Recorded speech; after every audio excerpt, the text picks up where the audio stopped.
अस्सलाम वालेकुम, मेरा नाम डॉक्टर उमैर है और एक सवाल पूछा गया था कि क्या एच पाइलोरी के इन्फेक्शन की वजह से जो इलाज शुरू किया जाता है अमूमन इसे 15 दिन तक चलाना होता है, ठीक है। और अगर कोई शख्स इसे 15 दिन चलाए बगैर बीच में छोड़ दे तो क्या किया जाए, ठीक है।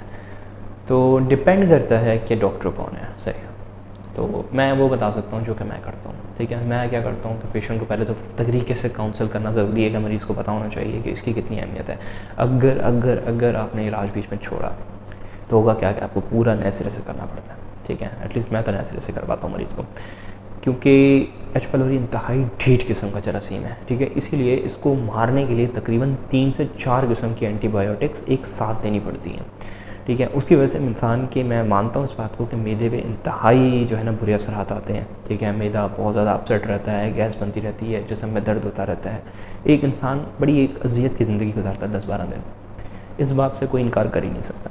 लेकिन क्योंकि ये जरासीम इतना ढीठ होता है इसलिए ये मजबूरी होती है, सही है।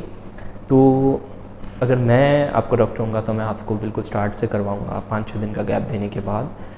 प्लस डिपेंड करता है कि आपने कितने दिन खा लिया है। बाज़ लोगों को 10 दिन के अंदर भी आराम आ जाता है, ठीक है। तो उसके लिए चेक करना पड़ता है, ख़ास किस्म का टेस्ट होता है, वो करवा के कि क्या अगर आपने 10-12 दिन खाई थी, 15 दिन पूरा नहीं भी किया, तकरीबन आपने 1-1.5 हफ़्ता खा लिया और उसके बाद आपने छोड़ दिया, तो ये देखना पड़ेगा कि हाँ जरासीम ख़त्म हुआ है या नहीं। अगर आपने 1-1.5 हफ़्ते से पहले ही छोड़ दिया तो फिर तो स्टार्ट शुरू से करेंगे, ठीक है। तो डिपेंड करता है कि आपका डॉक्टर कौन है।